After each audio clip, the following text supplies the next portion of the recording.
तो कार्रवाई क्या दंगे के खिलाफ थी, क्या दंगाइयों के खिलाफ थी? क्योंकि जिन पर बुलडोजर चला उनमें दंगे के आरोपी कितने हैं ये कोई स्पष्ट नहीं कर पाया। एमसीडी का दावा है कि जहांगीरपुरी में अवैध निर्माण पर बुलडोजर वाला एक्शन था और 16 अप्रैल के दंगे से कोई लेना देना ही नहीं है। ये सिर्फ एक संयोग है। वैसे अगर ये सच है तो एक और संयोग है। रामनवमी के दिन मध्य प्रदेश और गुजरात में हिंसा और दंगे की घटनाएं हुई थी। इन दोनों जगहों पर दंगे के बाद अवैध निर्माण पर बुलडोजर चला।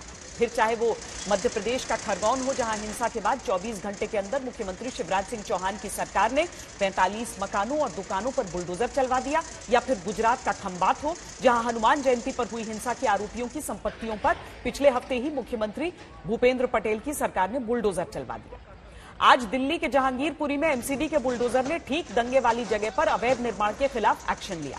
अब ये संयोग है या प्रयोग ये तो पता नहीं, लेकिन जहांगीरपुरी में बुलडोजर रुकने के बाद राजनीति के मैदान में जुबानी दंगे भड़क उठे। पूरे देश का माहौल भारतीय जनता पार्टी बिगाड़ने में लगी हुई है। पूरे देश के अंदर दंगे, फसाद, नफरत फैलाने का काम बीजेपी कर रही है। 2020 का दंगा, 2022 का दंगा, और मैंने पार्लियामेंट के अंदर भी कहा था, आपके चैनल पे भी कह रहा हूं, देश के गृह मंत्री अमित शाह के राज में दंगा हुआ। उनके द्वारा प्रायोजित दंगे थे, बीजेपी के द्वारा प्रायोजित दंगे थे।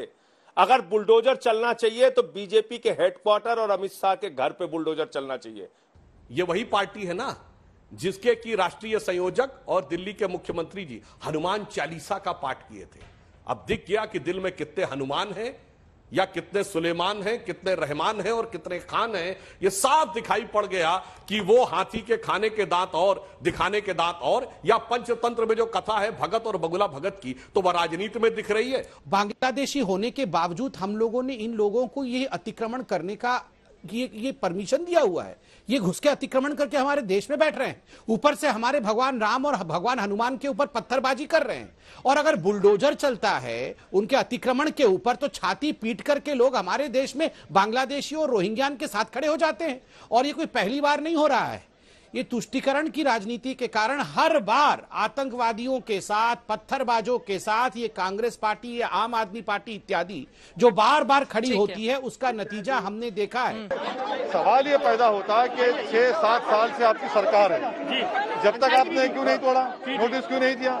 और आपने, जहाँ तक मुझे मालूम है,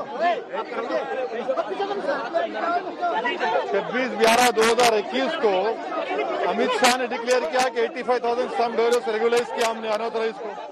तो इन लोगों का क्या है? आप अनऑथराइज कॉलोनीज को रेगुलाइज कर दिया, अगर ये हैं तो इनको भी रेगुलाइज करिए ना। ये कौन सी बात है कि निकाल कर फेंक देना इनको? गलत है। जिस तरह से उस इलाके के अंदर इन दंगाइयों के द्वारा अवैध कब्जे, अतिक्रमण अवैध रूप से किया जा रहा है, अवैध धंधे किए जा रहे हैं।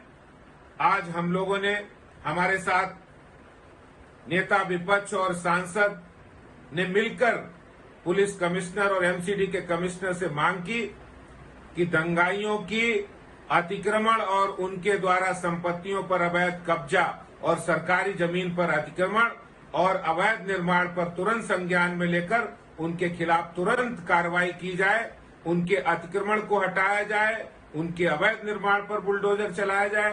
अगर भारत देश में दंगे रोकने हैं तो भारतीय जनता पार्टी के हेडक्वार्टर्स पे, उनके मुख्यालय पर बुलडोजर चलाइए। हम गारंटी देते हैं कि अगर भाजपा के मुख्यालय पे बुलडोजर चलेगा तो दंगे रुक जाएंगे। भारतीय जनता पार्टी ये दंगे कराती है, गृह मंत्री जी खुद ये दंगे करवा रहे हैं। और अगर बुलडोजर चलाना है तो गृह मंत्री जी के घर पे चलाइए बुलडोजर।